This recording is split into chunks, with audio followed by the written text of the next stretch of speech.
Hi மக்களே, எல்லோரும் எப்படி இருக்கீங்க? நான் நல்லா இருக்கேன். டயாலிஸ் முடிச்சுட்டு வந்துட்டேன் மக்களே. இன்றைக்கி கொஞ்சம் முன்னாடியே வந்துட்டேன். 5:15க்கு வீட்டுக்கு வந்துட்டேன். எனக்கு ரொம்ப சந்தோஷம். ஏன்னா இன்றைக்கி வெள்ளிக்கிழமை எப்போதுமே டயாலிஸ் கூட்டமாக இருக்கும்.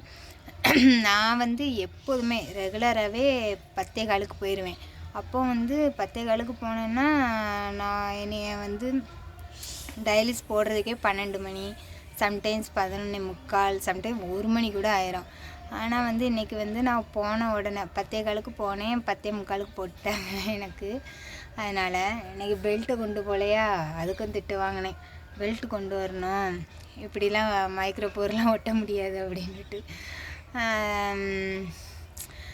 ஒரு சிஸ்டர் கேட்டிருந்தாங்க, டயாலிஸ் பேஷண்ட் பண்ணால் ஏமா மூச்சு வாங்குது, டயாலிஸ் பேஷண்ட்டுக்கு எதுக்கு மூச்சு வாங்குது அப்படின்னு கேட்டிருந்தாங்க.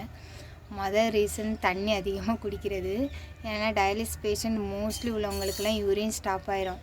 அதனால் அவங்களுக்கு யூரின் வெளியே போகாதனால நம்ம தண்ணி கம்மியாக குடித்தா மட்டும்தான், எல்லா தண்ணியுமே உடம்புல தான் தேங்கும். காலில் மோஸ்ட்லி வீக்கமாக இருக்கும், அப்புறம் கண் இப்படி தேங்கிருமா. அதனால் நம்ம தண்ணி கம்மியாக குடிக்க சொல்லுவாங்க. டயாலிஸ் பேஷண்ட்டை சால்ட்டு கட் பண்ண சொல்கிறதே சால்ட்டு நம்ம நார்மலாக சேர்த்தாலுமே, அதிகமாக சேர்த்துட்டாலுமே தண்ணி தாகம் எடுக்குமாம்மா. அதனால் சால்ட்டு கம்மியாக சேர்த்தா தண்ணி தாகம் ஓரளவு எடுக்காது. அதனால் சால்ட்டையும் கம்மி பண்ணணும், இது தண்ணியும் அதிகமாக குடிக்கக்கூடாது. அதனால தான் மூச்சு திணறல் மோஸ்ட்லி வருது. அதுக்கப்புறம் எதுக்கு மூச்சு திணறல் வருதுன்னா, நம்மளுக்கு ஹீமோகுளோபின் கம்மியாக இருந்தாலுமே மூச்சு திணறல் வருமா, செகண்ட் ரீசன். அப்புறம் பிபி இது ஹையாக இருந்தால் அது வேறு மாதிரி இருக்கும், தலைவலியே. லோவாக இருந்துச்சுன்னா தலை சுற்றிக்கிட்டு அப்படி கிறுக்கிறுன்னு போயிடும். இப்படி நிறைய ரீசன் இருக்குது. ஹார்ட்டில் பிரச்சனை இருந்தாலுமே, ஏன்னா கிட்னி டேமேஜ் ஆயிடுச்சுனாலே ஹார்ட்டுக்கு அந்த ஹெவி ஒர்க்கு டயாலிஸ் பண்ணாலே ஹார்ட்டு பம்ப் பண்ணுறது மூலமாக தானே நம்மளுக்கு டயாலிஸ் நடக்குது. அப்போது அதுக்கு ரொம்ப ஸ்ட்ரெஸ்ஸு. இப்போ கிட்னி வேலை செஞ்சிச்சுன்னா அது ஒரு நாள் ஃபுல்லாக வேலை செய்யும். இது ஒரு 4 மணி நேரத்தில் ஒரு மெஷின் இது பண்ணும்போது அதுக்கேற்றால ஹார்ட் பம்ப் பண்ணி பிளட்டெல்லாம் இது பண்ணணும். அப்போ பிபி நம்மளுக்கு கம்பல்சரி ஒரு 150, 160 இருந்தால் ஒன்றும் செய்யாது பார்த்துக்கோங்க. ஆனால் 130, 120 இருந்தாலே டயாலிஸ் ஸ்டார்ட் பண்ண மாட்டாங்க. உடனே ஏதாவது சாக்லேட் சாப்பிடுங்க, இல்லைனா சாப்பிட்டுட்டு வாங்கன்னு தான் சொல்லுவாங்க. ஏன்னா பிபி ரொம்ப லோவாகிடுச்சுனாலுமே மூச்சு இது வரும், இல்லைன்னா தலை சுற்றிட்டு கிறுகிறுன்னு வந்துடும். இது எல்லாமே காரணம், முக்கிய காரணம் நம்ம டயாலிஸ் பேஷண்ட்டு தண்ணியை குடிக்கிறத கம்மி பண்ணணும். இப்போ நம்ம புது மாடு அடம் பிடிக்கும்னு சொல்லுவாங்கள்ல எல்லாத்துக்கும். இப்போ காளை மாடு இருந்தால் அதுக்கப்புறம் போக போக பழைக்குங்கிற மாதிரி தான். இப்போ அந்த ஸ்டேஜில் தான் கொஞ்சம் முரண்டு பிடிச்சிட்டு கிடக்குறேன் நான்லாம் தண்ணிக்கு. அதுக்கப்புறம் நம்ம இதுதான் அனுபவம் பிறகு அப்புறம் கொஞ்சம் கொஞ்சமாக அப்படி வந்துடும் மக்களே. அந்த இதுக்கு வந்துடும்னு சொல்லுவாங்கள்ல, அதே மாதிரி கட்டுக்கு வந்துடும். அதனால் இதுதான் டயாலிஸ் பேஷண்ட்டு கரெக்டாக தண்ணியெல்லாம் குடித்து கரெக்டாக இருந்தாங்கன்னா ஒன்றுமே செய்யாது. மோஸ்ட்லி மூச்சு திணறல் வர்றது இதுதான். இன்னொன்று ஷேர் பண்ணணுன்னு நினச்சேன். ஒருத்தங்க ஃபஸ்ட்டு எங்கள் ஹாஸ்பிட்டலில் தான் டயாலிஸ் பண்ணிகிட்டு இருந்தாங்க. தூரமாக இருக்குன்ட்டு வேறு ஹாஸ்பிட்டல் மாற்றி போயிட்டாங்க பார்த்துக்கோங்க. அங்கே போயிட்டு மறுபடியும் அப்போ இங்கே பண்ணிகிட்ருக்கும்போது இஎஸ்ஐயில் பண்ணிகிட்டு இருந்திருக்காங்க.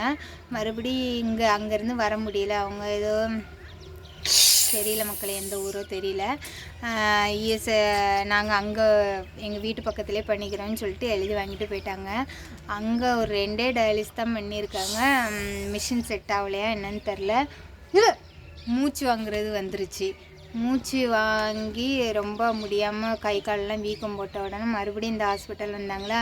இந்த ஹாஸ்பிட்டலில் இருக்கிற மைனஸ்னே நான் சொல்லுவேன். ஏன்னா இப்போ நம்ம ஒரே ஹாஸ்பிட்டல் இப்போ நான் பார்த்துட்ருக்கறனால எனக்கு நாங்களாம் டயாலிஸ் பண்ணுறது யூனிட் 2. அந்த டயாலிஸ் பண்ணும்போது அந்த மிஷின் வாங்கி கொடுப்போம் பார்த்திங்களா, மிஷினு டியூப்பு, இந்த ரெண்டுமே எங்களுக்கு டியூப் 1 மாதம் யூஸ் பண்ணலாம், 12 டைம் யூஸ் பண்ணலாம். அதுவே மிஷின் 7 டைம் யூஸ் பண்ணுவாங்க. அது கழுவுறதுக்கெல்லாம் நர்ஸ் அதுக்குன்னு தனி டியூட்டி ஆள்லாம் இருக்கும், அவங்க பார்த்துக்கிடுவாங்க. இப்போ வெளியே இருந்து அவுட் பேஷண்ட்டு இங்கே பண்ணிவிட்டு மறுபடியும் வெளியே போவாங்க பார்த்திங்களா, வெளியே போயிட்டு அங்கே செட் ஆகலைன்னு இங்கே மறுபடியும் வருவாங்க பார்த்திங்களா, அவங்களுக்கெல்லாம் அந்த டியூபையும் கழுவ மாட்டாங்க, டயாலிசனையும் கழுவ மாட்டாங்க, புதுசு தான் போடணும். ஒவ்வொரு டைமும் டயாலிஸ் பண்ணும்போது புதுசு தான் போடணும். அதாவது 3 மாதத்துக்கு அவங்க செக் பண்ணுவாங்க, இவங்க கரெக்டாக கண்டினியூஸாக இங்கே வர்றாங்களா அப்படின்ட்டு பார்த்துட்டு. அப்படி வந்து அவங்க வந்து இங்கே வந்தோடனே அந்த இஎஸ்ஐலாம் கட் ஆயிடுச்சா என்னதோ தெரியலைங்க. மறுபடியும் காசு கொடுத்து பண்ணியிருப்பாங்க போல். அதுவும் சாதா யூனிட்டில் போடலை. சாதா இந்த யூனிட்டில் வந்து 2010 ரூபாய்க்கு நான் பண்ணுறேன்னா 800 யூனிட் இருக்குது. அங்கே வந்து 3800 ரூபா பார்த்துக்கங்க டயாலிஸ் பண்ணுறதுக்கு. அங்கே டிவி ஏசி எல்லாமே இருக்குன்னு வச்சுக்கோங்களேன். அவங்க வந்து டியூப்பு அந்த டயாலிசரை வந்து ஒவ்வொரு டைமும் புதுசு போட்டு பண்ணுவாங்க அந்த யூனிட்டில். அப்படியே அங்கே யூனிட்டுக்கு எழுதி கொடுத்துட்டாங்களா, அவங்களால செலவு பண்ணவே முடியலை. அதுக்கப்புறம் வந்து எப்படியோ ஒரு 3 மாதம் அங்கே பண்ணிவிட்டு மறுபடி இந்த யூனிட்டுக்கு வந்தாங்க. நாங்கள் நார்மலாக பண்ணுறோம் பார்த்திங்களா, அந்த யூனிட்டுக்கு மாற்றி எழுதி கொடுத்தாங்க. வந்துமே வந்து அவங்க செலவு தான் மக்கள். கிட்னி பேஷண்ட்டுக்கு செலவு சத்தியமாக பண்ண முடியாது. அவங்களும் வந்து இங்கே வந்து பண்ணி பார்த்தாங்க. ஜனவரி 1க்கு அப்புறம் இஎஸ்ஐ இதாயிரம்னு சொல்லி காசு கொடுத்து பண்ணிகிட்டு இருந்தாங்க. அப்புறம் அவங்க ஹஸ்பண்டுக்கு திடீர்னு நல்லா கோல்டு பிடிச்சிட்டு, நல்லா சளி பிடிச்சி மூச்சு திணறல். டயாலிஸ் பேஷண்ட் ரொம்ப கேர்ஃபுல்லாக இருக்கிறது வந்து சளி பிடிக்காமல் இதெல்லாம் பார்த்துக்கணும் பார்த்துக்கோங்க. நார்மல் பேஷண்ட் மாதிரி நம்மளுக்கு கிடையாது. நம்மளுக்கு உடனே சாதாவே நுரையீரலில் தண்ணி தங்கி மூச்சு வாங்கிடும். சளி பிடிக்கும்போது எல்லாத்துக்குமே அந்த மாதிரி இருக்கும். மூச்சு இது வந்துருச்சுன்னு அட்மிட் ஆக சொன்னாங்க. அவங்க வந்து இல்லை அட்மிட்லாம் பண்ணலை, நாங்கள் வந்து ஜிஹெச்சில் போய் பார்த்துக்குறோம் அப்படின்ட்டு ஜிஹெச் கொண்டு போய் 2 நாளில் இறந்து போயிட்டாங்க மக்களே. அதனால் வந்து நான் என்ன சொல்ல வரேன்னா, ஒரு ஹாஸ்பிட்டல் டயாலிஸ் பேஷண்ட்டுக்கு தான், ஒரு ஹாஸ்பிட்டல் உங்களுக்கு செட் ஆயிடுச்சுன்னா, உங்களுக்கு அந்த கவர்மெண்ட் சலுகையும் கிடச்சி செட் ஆயிடுச்சுன்னா, நீங்கள் வந்து ஹாஸ்பிட்டல் பக்கத்தில் வீட்டை பார்த்து தான் போகிறது தான் பெஸ்ட்டு. ஹாஸ்பிட்டல் மாற்றுனீங்கன்னு வச்சுக்கோங்களேன், நம்ம அவ்வளோதான், நம்ம இது இல்லை. ஏன்னா மற்ற பேஷண்ட்டு இது ஹார்ட் பேஷண்ட்டு இப்படி நம்ம அந்த டாக்டரை பார்த்துட்டு இந்த டாக்டரை பார்த்துட்டு இப்படி வரலாம்லாம் இதில் நடக்கவே நடக்காது. ஏன்னா நம்மளுக்கு சப்போர்ட்டு கிட்னி போயிடுச்சு, மிஷின் மட்டும்தான். அந்த மிஷின் வந்து நம்மளுக்கு வந்து ஒவ்வொரு ஹாஸ்பிட்டலில் ஒவ்வொரு மாதிரி இருக்கா இல்லைன்னா அப்படின்னு தெரியல. ஆனால் ஹாஸ்பிட்டல் மாற்றி போனால் உடனே கை கால் வீக்கம் போட்டுட்டு நிறைய பேர் எங்கள் ஹாஸ்பிட்டலுக்கு போயிட்டு திரும்பி வந்து மறுபடியும் 3 மாதம் காசு கொடுத்து பண்ணி அதுக்கப்புறம் வந்து பண்ணுறவங்களும் இருக்க தான் செய்கிறாங்க.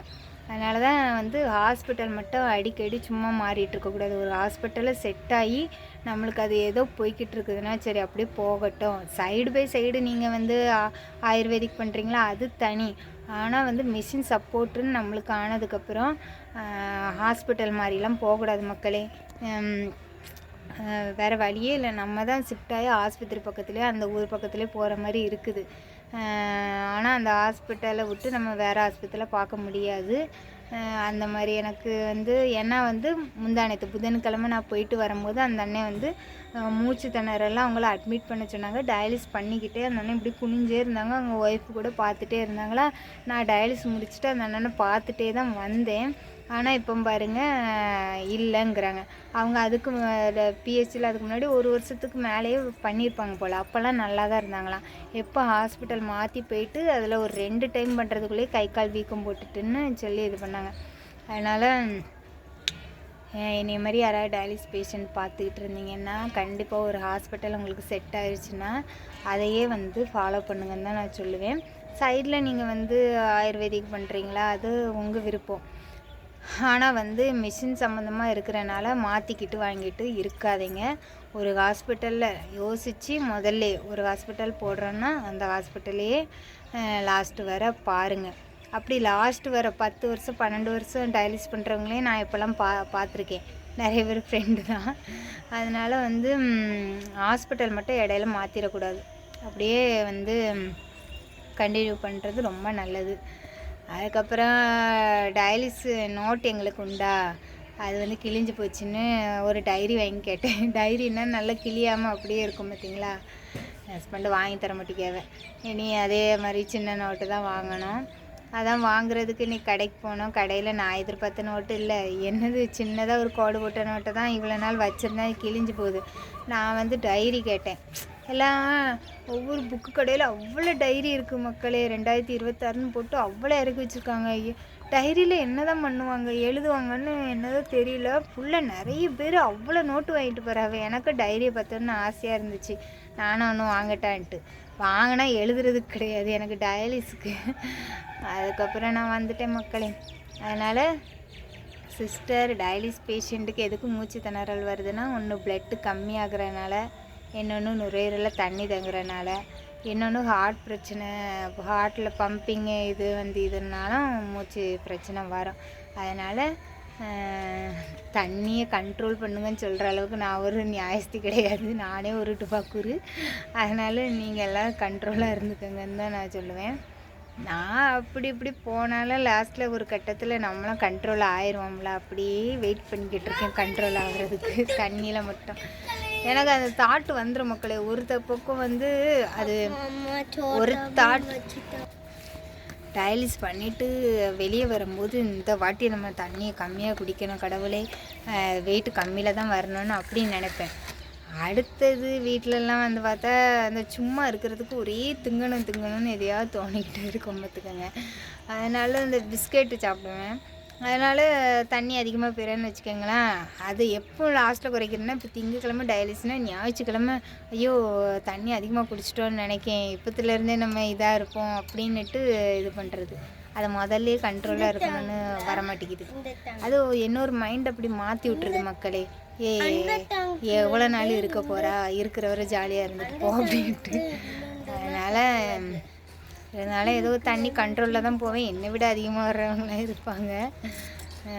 சரி மக்களே, பாய்.